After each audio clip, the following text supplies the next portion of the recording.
Welcome back to the show. We're here at La La Java in Northborough with Marvin Silver. We're talking about estate planning and things that Marvin, I look at as someone who, plans for everyone's death.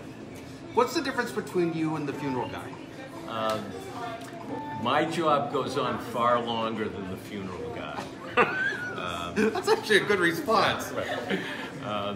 But so what happens if someone passes away, they own a house, and there's no will? Usually, if they're the sole owner of the house, it causes a lot of legal problems and a lot of extra legal work, including extra trips to the probate court, extra documents in the probate court. If a person plans their estate well, usually there's very little to be done. And most of it, if not all of it, can be done right in the lawyer's office. I want to go down the dark side. Okay. Okay? Yeah. I've died, I don't have a will. Okay? Who gets my condo?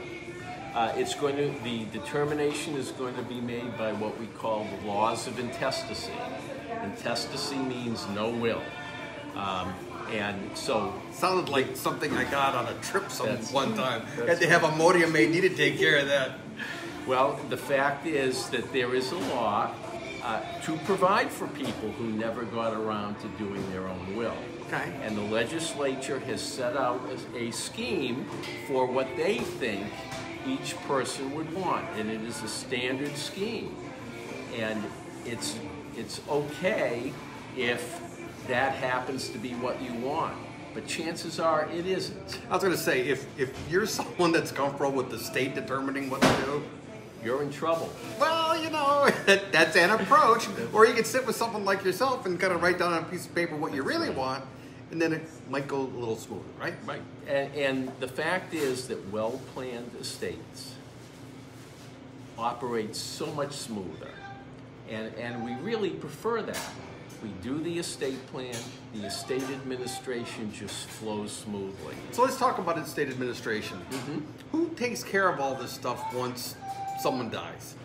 If the person has prepared and executed a will, then they have nominated a personal representative to handle the estate. When did it become personal representative as opposed to the executor of the will?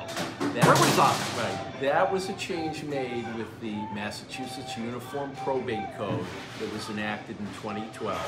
And soon after that... Who knew? Who knew? Well, I'll tell you, probate lawyers knew. Okay. Because we've been having to deal with it ever since. And the fact is, it is a wonderful piece of legislation. It took 25 years to draft and get passed, and it's well worth it. It makes probate easier. It's still a process, but it's a shorter process. And basically, the courts really don't want to be involved in the probate process if they can help it. So this law allows the courts to stay out of it as much as possible because the probate and family court, quite frankly, has their hands full with divorce cases and family law cases. My guess would be about 95% of the time is spent on those cases. And estate administration, a lot of them are done administratively by a magistrate as opposed to a judge. Okay, great. Well, I want to thank you for coming onto the show. Thanks everyone for tuning in, and come back again. My pleasure. Thank you.